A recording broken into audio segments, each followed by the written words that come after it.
అన్నీ తాటికాయలు కొట్టడం, కొబ్బరికాయలు కొట్టడం, అటు పొలం వెళ్ళటం, గేదెల దగ్గరికి వెళ్ళిపోవటం, అన్ని లైఫ్లు ఎంజాయ్ చేసామండి.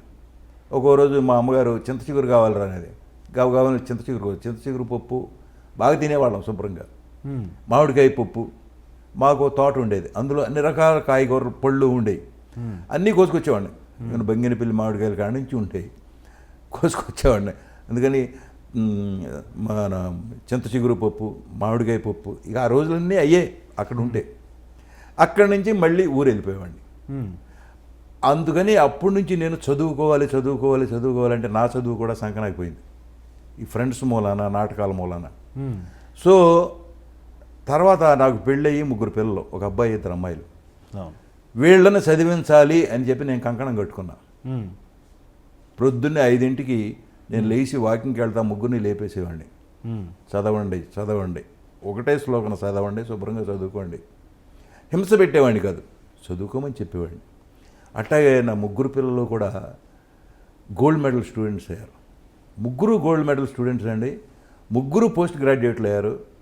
తర్వాత ఒక అమ్మాయి మిచిగన్ యూనివర్సిటీలో నెంబర్ 1, యూనివర్సిటీ ఫస్ట్. డాడీ మీ కూతురు మిచిగన్ యూనివర్సిటీ ఫస్ట్ అని చెప్తే నాకు కళ్ళమ్మ నీళ్ళు గిర్రని తిరిగినాయి.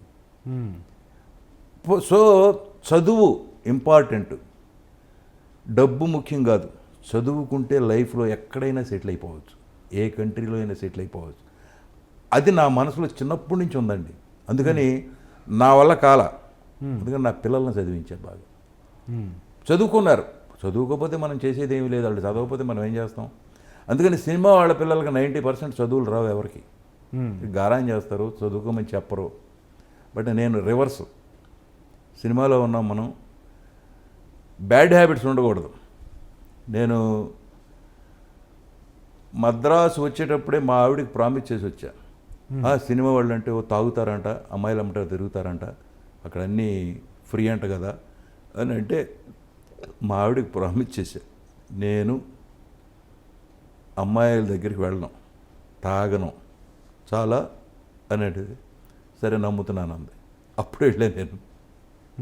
అందుకని అప్పటి నుంచి దేని జోలికి వెళ్ళలేదు. నేను కాఫీ టీ కూడా తాగను, మందు తాగను, సిగరెట్ బీడీ చుట్ట ఏమీ లేవు. టైంకి తినటం, టైంకి ఎక్సర్సైజ్ చేసుకోవటం, డ్యూటీ ఉంటే డ్యూటీ షూటింగ్ ఉంటే షూటింగ్ చేసుకోవటం. ఇప్పుడు వయసు పెరిగిన కొందికి పుస్తకాలు చదువుకోవటం, అన్నీ చదువుతాను నేను, అన్ని పుస్తకాలు, శివపురాణం కాడి నుంచి, కార్తీక పురాణం కాడి నుంచి, బైబిల్, ఖురాన్, భగవద్గీత రోజు చదువుతా. అలా అలవాటు చేసుకున్నా నేను.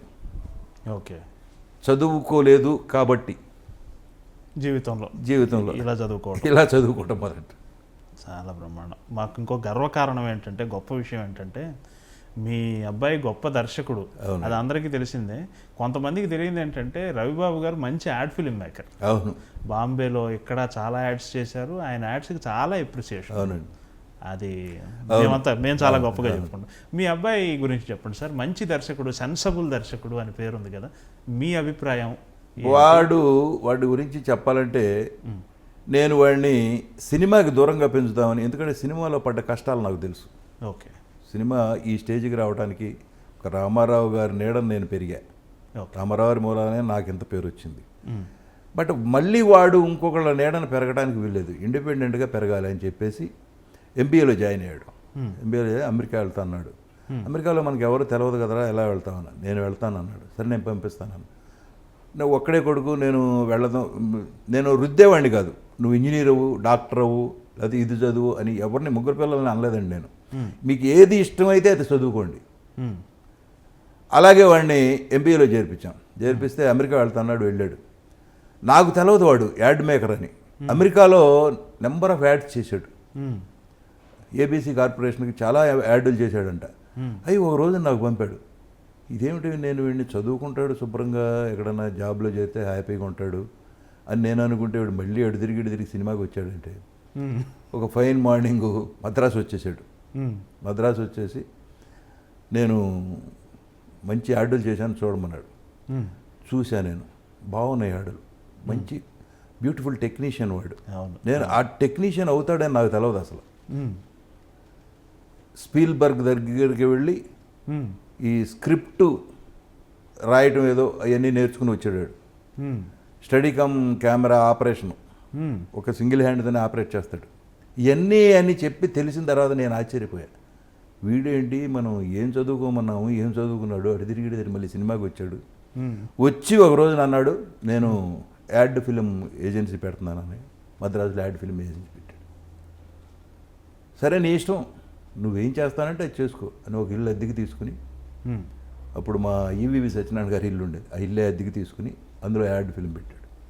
పెట్టి అక్కడ మంచి మంచి యాడ్స్ చేశాడు. సౌందర్య గారితో, శ్రీకాంత్తో, వెంకటేష్తో ఎన్ని యాడ్లు చేస్తున్నాడు. చేస్తా ఒకరోజు అన్నాడు, నేను ఈ స్మాల్ స్క్రీన్ నుంచి బిగ్ స్క్రీన్కి వెళ్ళాలన్నది డాడీ అన్నాడు. నేను ఎవరి దగ్గరికి వెళ్ళి మీరు డబ్బులు పెట్టండి మా అబ్బాయి పాడు చేస్తాడని చెప్పనరా, నువ్వు సినిమా తీస్తే డబ్బులు వస్తాయో పోతాయో తెలియదు, బట్ వాళ్ళని నేను రిక్వెస్ట్ చేయలేను, నేను అలాంటి పనులు చేయను. అదేంటి అందరూ కొడుకుల్ని ఎంకరేజ్ చేస్తారు, నువ్వు ఎంకరేజ్ చేయకుండా అన్నాడు. ఎంకరేజ్ అంటే ఏం కావాలి చెప్పి, నీకు చదువు చెప్పించాను.